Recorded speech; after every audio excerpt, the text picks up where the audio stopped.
তুমি থাকলে বাংলাদেশের বিপক্ষেও হারবে পাকিস্তান। আকিব জাভেদকে উদ্দেশ্য করে এমন মন্তব্য করেছেন বাসিত আলী। চ্যাম্পিয়ন্স ট্রফি এবং নিউজিল্যান্ডের মাটিতে পাকিস্তানের ব্যর্থতার পর প্রধান নির্বাচককে নিয়ে সমালোচনা করেন সাবেক এই ক্রিকেটার। পাওয়ার হিটিংয়ে জোর দেওয়ার পাশাপাশি পিসিবি প্রেসিডেন্টকে টি10 লিগ চালুর পরামর্শ দিয়েছেন বাসিত।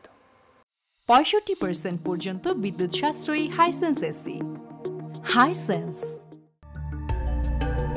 পাকিস্তানের পারফরমেন্স নিয়ে সমালোচনার টেবিল গরম করাটা যেন নিত্যদিনের ঘটনা। দেশটির সাবেক ক্রিকেটাররা হরহামেশাই তর্কযুদ্ধে তুলোধুনো করেন ক্রিকেটার থেকে শুরু করে বোর্ড কর্তাদের। এবার প্রধান নির্বাচক আকিব জাভেদের পদত্যাগের দাবি করলেন বাসিত আলী। এদিকে দলে অসামঞ্জস্যতার অভিযোগ এনে নির্বাচকদের সমালোচনা করতে গিয়ে বাংলাদেশকে নিয়ে হুঁশিয়ারি দেন সাবেক এই ক্রিকেটার।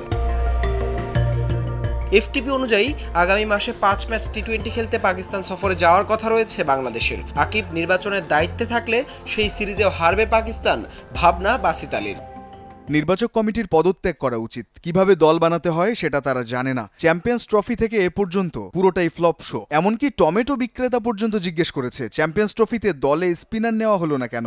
আকিবের সরে দাঁড়ানো উচিত। তুমি 4 মাস থাকলে বাংলাদেশের বিপক্ষেও হারবে। দলে সাফল্য পেতে পাকিস্তানকে পাওয়ার হিটিংয়ে আরও জোর দেওয়ার আহ্বান জানান বাসিত আলী। পিসিবি চেয়ারম্যানের টি10 টুর্নামেন্ট আয়োজন করা উচিত। বাবর রিজওয়ান, ইমামুল হক, সালমান আগা, তৈয়ব তাহির ও আবদুল্লাহ শফিকের পাওয়ার হিটিং শেখা প্রয়োজন। গেল ডিসেম্বরে জেসন গিলেস্পির পদত্যাগের পর পাকিস্তানের অন্তর্বর্তীকালীন কোচের দায়িত্ব পান আকিব। এরপর চ্যাম্পিয়ন্স ট্রফির গ্রুপ পর্ব থেকেই বাদ পড়ে আয়োজক দেশ পাকিস্তান। সবশেষ নিউজিল্যান্ড সফরে 5 ম্যাচের টি20 সিরিজ 4-1 হারের পর ওয়ানডেতেও 3-0 হোয়াইট ওয়াশ হয় পাকিস্তান। হাসান আল মারুফ, যমুনা স্পোর্টস।